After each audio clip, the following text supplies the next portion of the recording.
Hello, habari za muda huu ndugu zangu. Kwa majina naitwa Khalfan Muhammad ama Muhammad Kazimoto. Kwenye video hii napenda tu nikuelekeze ni jinsi gani sasa ambavyo utaweza kumpatia kila mwanafunzi registration number yake, na jinsi gani mwanafunzi anaweza kuingia kwenye akaunti yake na akaweza kuona matokeo yake yeye kama yeye. Cha kwanza kabisa, unapokuwa tayari umeshawasajili wanafunzi, kila mwanafunzi atakuwa na registration number yake ya kipekee. Kwa hiyo ili mwanafunzi aweze kuitambua registration number yake, itabidi uprint majina yote, zeni wanafunzi wabandikiwa majina. Mwanafunzi ataangalia jina lake na ataangalia registration number yake. Kwa mfano sasa hivi nikienda kwenye kwa mfano registration, nikaenda kwenye register,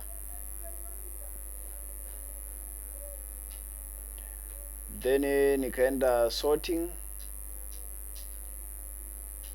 Ukifika hapa kwenye students request form, utaomba wanafunzi unaowataka, so let's say form 1 wa mwaka 2020 na format ambayo naitaka ni PDF, then una request.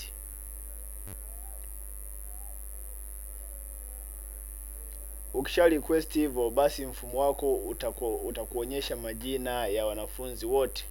Kwa mfano hapa kuna Amina, Lamek, Daudi na paka wanafunzi wako wote watakuwa wameorodheshwa hapa. Lakini ukiangalia hapa katika hii orodha hakuna registration number ya mwanafunzi. Hasa ili tuweze kuprinti majina yakiwa na registration number ya mwanafunzi, tutafanyeje? Utaenda kwenye settings. Ukishafungua setting, kwenye setting pale utakuta kuna sehemu pameandikwa name printing.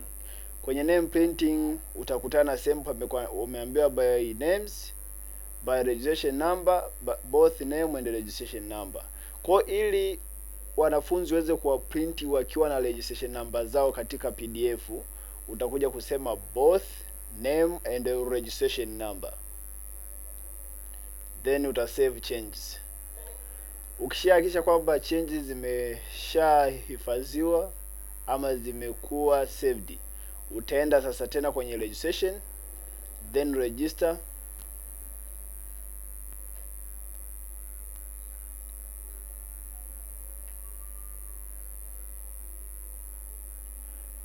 Ukishafika hapo utaenda kwenye sorting. Ukishafika kwenye sorting, nenda kwenye students request form. Kwa hapo utachukua form 1 wa mwaka 2020 PDF, then una request.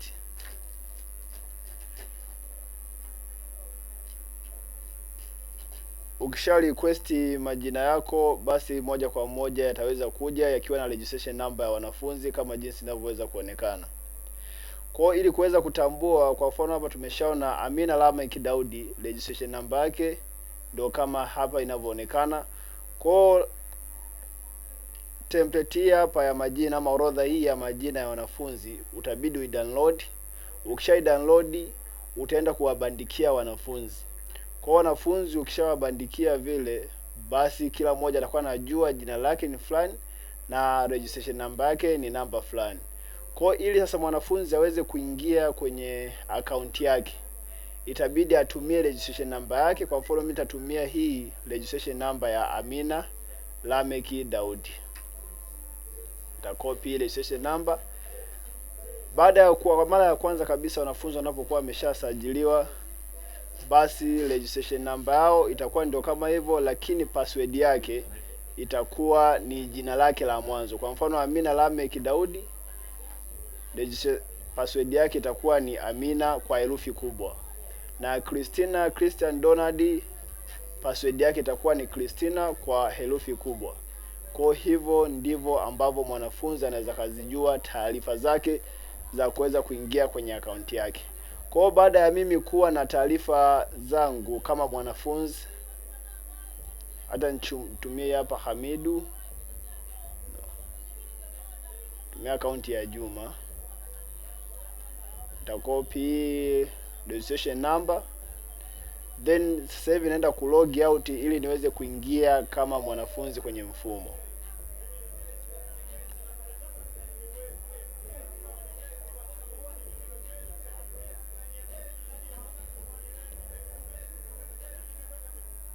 Nimeshatoka sasa hivi kwenye mfumo, kwa hiyo sasa hivi naenda kwenye logins, then naenda ku login kama mwanafunzi.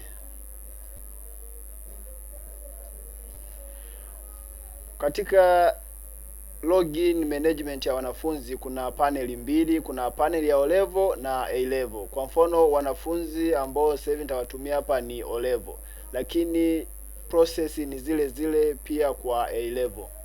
Kwa hapa nitaweka registration number na password yangu kama Juma. Baadaye hapa nita login.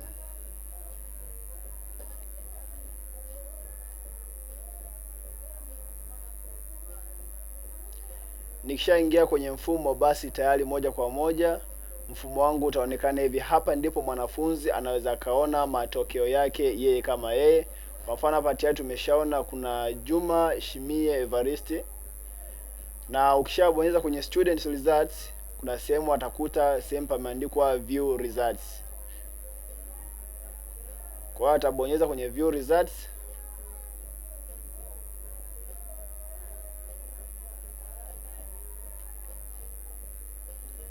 na hapa atakuta orodha ya matokeo ambao yatakuwa yamefanywa publication na mtaaluma mkuu wa shule ama admini wa mfumo wa shule husika. Kwa hiyo mwanafunzi hapa itabidi achague. Kwa mfano hapa anasema labda form 1 mwaka 2020 examination results. Akifungua katika kurasa hii hapa,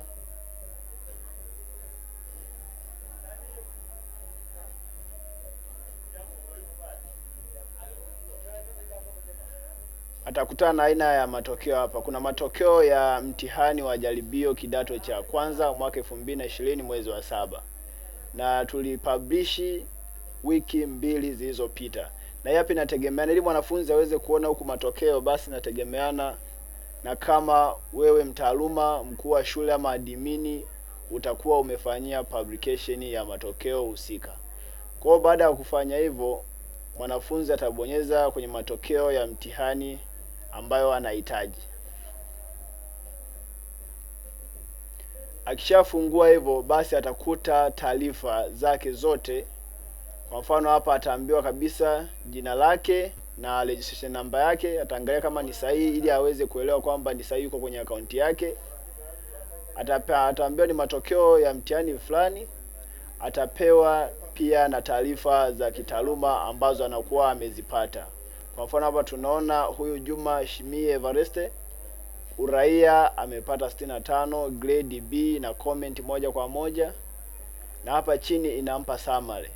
Kwa mfano jumla ya maxi ni 600, average itamtolea, grade, points, division na position kwa ngazi ya darasa zima na position kwa ngazi ya stream. Kwa hivyo ndivyo mwanafunzi anaweza akaangalia matokeo yake yeye kama yeye akiwa nyumbani au popote pale. Na sio mwanafunzi tu, password ya mwanafunzi na registration number pia inaweza kupewa kwa wazazi ili wazazi waweze kuitumia kuweza kuingia kwenye akaunti za watoto wao. Asanteni kwa kunisikiliza. Usisahau kusubscribe na kushare video hizi, pia usisahau kuwapa taarifa wenzako ili waweze kutumia kunufaika na mfumo huu wa New Vemo. Asanteni.